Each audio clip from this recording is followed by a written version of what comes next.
ओम जय श्री हरि विष्णु। जय माता रानी। दोस्तों, आपके अपने चैनल धर्म साधना में आपका बहुत बहुत स्वागत है। माँ भगवती दुर्गा की कृपा सदैव आप और आपके समस्त परिवार पर बनी रहे। दोस्तों, आज की वीडियो में मैं आपसे बात करने वाली हूँ माघ मास की पूर्णिमा के बारे में। माघ मास की पूर्णिमा तिथि कब प्रारंभ हो रही है, कब समाप्त हो रही है, जो भक्त व्रत धारण करते हैं पूर्णिमा का, उन्हें व्रत कब धारण करना है, स्नान दान दीप दान की पूर्णिमा कब होगी, और जो भक्त पूरे माघ मास का स्नान करते हैं या व्रत धारण करते हैं या कोई भी नियम आपने माघ मास में ले रखा है तो उस नियम का उद्यापन कब करना है, किस प्रकार से करना है, और माघी पूर्णिमा के दिन आपको क्या करना चाहिए, किन देवी देवताओं की पूजा करनी चाहिए, कौन से नियम का पालन करना चाहिए, संपूर्ण जानकारी आपको आज की वीडियो में मैं शेयर करने वाली हूँ। तो वीडियो बहुत महत्वपूर्ण है, पूरा जरूर देख लीजिए। अच्छी लगे वीडियो तो लाइक भी जरूर कीजिए, क्योंकि आपके लाइक्स, आपके कमेंट्स मेरे लिए बहुत महत्वपूर्ण होते हैं। यही एकमात्र जरिया है जिनसे मुझे पता चलता है कि आपको ये वीडियो अच्छी लगती है और आपके लिए ये वीडियो उपयोगी है। तो अगर वीडियो अच्छी लगे तो लाइक तो जरूर ही किया कीजिए।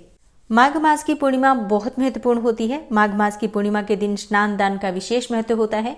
कहा जाता है कि अगर आप पूरे माघ मास में स्नान करते हैं सुबह ब्रह्म मुहूर्त में उठकर, तो इसे बहुत ही श्रेष्ठ माना जाता है। बहुत से लोग हैं जो कि कल्पवास करते हैं, संगम के किनारे जाकर, गंगा के किनारे जाकर और स्नान करते हैं, दान देते हैं, तपस्या करते हैं, व्रत नियम का पालन करते हैं।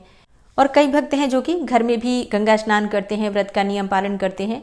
तो देखिए, जिस भी प्रकार से संभव हो पाता है माघ मास का लाभ लेना चाहिए। अब अगर आप पूरे माघ मास में कोई भी स्नान दान नियम नहीं करते हैं तो ऐसे में शास्त्रों में कहा गया है कि माघी पूर्णिमा के दिन अगर आप स्नान करते हैं, किसी पवित्र नदी में स्नान करते हैं और माँ गंगा की पूजा करते हैं, भगवान सूर्यदेव को जल देते हैं, भगवान विष्णु के मंत्रों का जप करते हैं, इसके साथ ही ब्राह्मणों को, जरूरतमंदों को दान देते हैं, तो इससे भी आपको माघ मास का संपूर्ण फल प्राप्त हो जाता है। अगर आप पवित्र नदी के किनारे नहीं जा पा रहे हैं तो अपने घर में भी अगर आप स्नान करते हैं और स्नान के जल में थोड़ा सा गंगा जल मिलाकर स्नान करते हैं, किसी पवित्र नदी का जल मिलाकर स्नान करते हैं, तो भी आपको गंगा स्नान के समान ही पुण्य फल प्राप्त होता है। तो सबसे पहले जानते हैं कि पूर्णिमा तिथि प्रारंभ कब होगी, समाप्त कब होगी, और अगर आप पूर्णिमा का व्रत करते हैं तो व्रत आपको कब धारण करना है। तो देखिए, पूर्णिमा तिथि प्रारंभ हो रही है 11 फरवरी की शाम को 6:55 पर और समाप्त हो रही है 12 फरवरी की शाम को 7:22 पर। ऐसे में सूर्योदय कालीन पूर्णिमा हमें प्राप्त हो रही है 12 फरवरी को। तो 12 फरवरी 2025 को माघ मास की पूर्णिमा मनाई जाएगी। जो भक्त पूर्णिमा का व्रत धारण करते हैं, 12 फरवरी 2025 को आप पूर्णिमा का व्रत धारण करेंगे और स्नान दान दीप दान जो भी पूर्णिमा के कार्य होते हैं वो सभी कार्य 12 फरवरी को ही किए जाएंगे। अगर आप प्रयागराज में स्नान कर रहे हैं तो 12 फरवरी को पूर्णिमा का स्नान होगा। और जो भक्त प्रयागराज नहीं जा पा रहे हैं किसी भी कारणवश, अपने घर में भी सुबह जल्दी उठकर गंगा जल मिश्रित जल से स्नान कीजिए और भगवान श्री हरि विष्णु की, माता लक्ष्मी की, भगवान शिव की आराधना कीजिए, तो गंगा स्नान के समान ही आपको पुण्यफल प्राप्त होता है। तो माघ पूर्णिमा पर स्नान का जो शुभ मुहूर्त आपको प्राप्त हो रहा है 12 फरवरी के दिन प्रातःकाल 5:01 से सुबह 6:10 के बीच में अगर आप स्नान करते हैं तो ये स्नान ब्रह्म मुहूर्त का स्नान होगा। और ब्रह्म मुहूर्त में ही स्नान करने के बाद दान भी करना है आपको और भगवान श्री विष्णु की विधि विधान से पूजा करनी है। पूर्णिमा के दिन आप दान में जरूरतमंदों को आप अनाज का दान कर सकते हैं, कंबल का दान कर सकते हैं, वस्त्र का दान कर सकते हैं, सीधा दान भी आप चाहें तो कर सकते हैं। पूर्णिमा तिथि है तो आप चाहें तो खीर की सामग्री का दान कर सकते हैं, जैसे कि चावल, दूध और चीनी का दान करना, या फिर आप चाहें तो खीर बनाकर भी किसी ब्राह्मण को भोजन करा सकते हैं, या कोई कन्या मिल जाए तो कन्या को भी आप चाहें तो खीर का भोजन करा सकते हैं। मतलब खीर आज के दिन अगर आप किसी को भी खिलाते हैं तो उसका फल आपको बहुत अधिक प्राप्त होता है। अगर ऐसा नहीं कर पाते हैं, बनाकर नहीं खिला पाते हैं, तो खीर की सामग्री का दान आप कर सकते हैं किसी पुजारी को, मंदिर में, या फिर किसी ब्राह्मण को, या फिर किसी जरूरतमंद को। ठीक है, तो जैसी भी व्यवस्था हो, आज दान अवश्य करना चाहिए। माघ मास की पूर्णिमा पर आप तिल का दान करें, अत्यंत श्रेष्ठ होता है। तिल से बनी हुई मिठाइयों का दान आप कर सकते हैं। माघ पूर्णिमा के दिन भगवान श्री हरि विष्णु की विधि विधान से पूजा करनी चाहिए। तो प्रातःकाल जल्दी उठ जाइए, उठकर नित्य कर्मों से निवृत्त होकर स्नान कर लीजिए। इसके बाद माता लक्ष्मी और भगवान श्री हरि विष्णु की विधि विधान से पूजा करनी चाहिए। आज के दिन भगवान सत्यनारायण की कथा अवश्य करनी चाहिए। चाहे तो ब्राह्मण को बुलाकर भी करवा सकते हैं या फिर स्वयं से भी कर सकते हैं। अगर आप स्वयं से भगवान सत्यनारायण की कथा करते हैं तो भगवान श्री हरि विष्णु की विधि विधान से पूजा करने के बाद वहीं बैठकर भगवान सत्यनारायण की कथा का पाठ कर सकते हैं और फल मिठाई इत्यादि भगवान को भोग में अर्पित कर सकते हैं। अगर आप किसी ब्राह्मण से करवा रहे हैं तो ब्राह्मण तो शुभ मुहूर्त आपको बता ही देते हैं। तो स्वयं से भगवान सत्यनारायण की कथा आप चाहें तो सुबह भी कर सकते हैं, शाम को भी कर सकते हैं।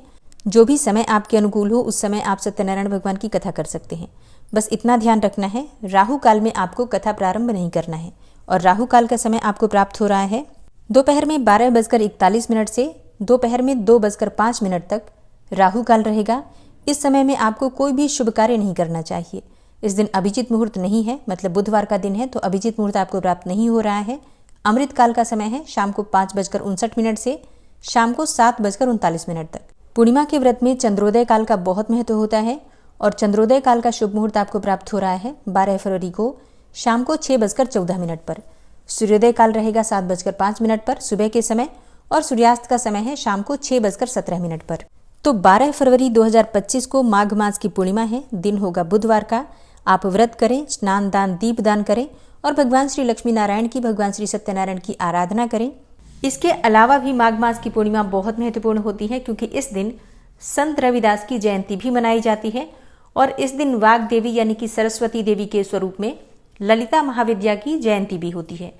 और हाँ, होली से 1 महीने पहले ही पूर्णिमा तिथि पर, माघ मास की पूर्णिमा पर ही होली का डंडा लगाया जाता है। मतलब जिस स्थान पर होलिका जलानी होती है वहां पर एक डंडा रोपित किया जाता है, इसलिए इस पूर्णिमा को होलिका डांडा या फिर रोपिणी पूर्णिमा भी कहा जाता है। पद्म पुराण के अनुसार अन्य मास में जो जप तप दान इत्यादि किए जाते हैं उससे भगवान विष्णु इतने प्रसन्न नहीं होते जितना कि माघ मास में गंगा स्नान करने से हो जाते हैं। ब्रह्म वैवर्त पुराण में कहा गया है कि माघ मास की पूर्णिमा के दिन भगवान विष्णु गंगा जल में निवास करते हैं, इसलिए इस दिन गंगा जल का स्पर्श मात्र भी मनुष्य को वैकुंठ लोक की प्राप्ति करा देता है। मत्स्य पुराण में वर्णन किया गया है कि माघ महीने में या माघी पूर्णिमा के दिन गंगा जमुना सरस्वती के संगम में स्नान करने से 10 तीर्थों के साथ सहस्त्र कोटि तप का पुण्य फल प्राप्त होता है।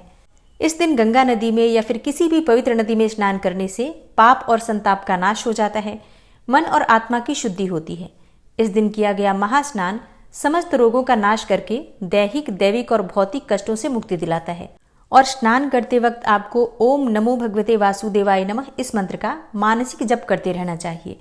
और स्नान करने के बाद दान करना अत्यंत आवश्यक होता है। तो वैसे तो आप किसी भी चीज का दान कर सकते हैं, अन्न का, धन का, वस्त्रों का दान कर सकते हैं, लेकिन एक विशेष दान होता है जो आज के दिन किया जाता है। एक पात्र में, कोई सा भी पात्र ले लीजिए, मिट्टी का या फिर कोई धातु का पात्र भी आप ले सकते हैं। उस पात्र में काले तिल भरकर दान करने से समस्त प्रकार के पापों से मुक्ति मिल जाती है, वंश की वृद्धि होती है। इसलिए काले तिल का दान आज जरूर करना चाहिए। और जो भी आप पात्र लेते हैं उस पात्र को पूरा काले तिल से भर दीजिए, मतलब उतना ही बड़ा पात्र लीजिए जितना आपको काले तिल का दान करना है, और उस पात्र को पूरी तरह से भर के और फिर किसी ब्राह्मण को दान करना चाहिए दक्षिणा के साथ। और फिर ब्राह्मण के चरण स्पर्श करके आशीर्वाद लीजिए। इससे किसी भी प्रकार का दोष हो, चाहे जन्म कुंडली का दोष हो या कोई पितृ दोष हो, ग्रह दोष हो, किसी भी प्रकार का दोष हो या कायिक, वाचिक, मानसिक पूर्व जन्म के भी संचित पाप कर्म हो, तो वो भी समाप्त हो जाते हैं। ये कार्य सबको करना चाहिए। तो ठीक है, इस प्रकार से आपको नियम पालन करना है पूर्णिमा तिथि का। उम्मीद करती हूँ वीडियो आपके लिए उपयोगी होगी। अच्छी लगी हो वीडियो तो लाइक कीजिएगा, शेयर कीजिए और चैनल पर पहली बार आए हैं तो सब्सक्राइब करके बेल आइकन को जरूर प्रेस कर लीजिए। मिलती हूँ मैं आपसे अगली वीडियो में, तब तक के लिए जय श्री राधे।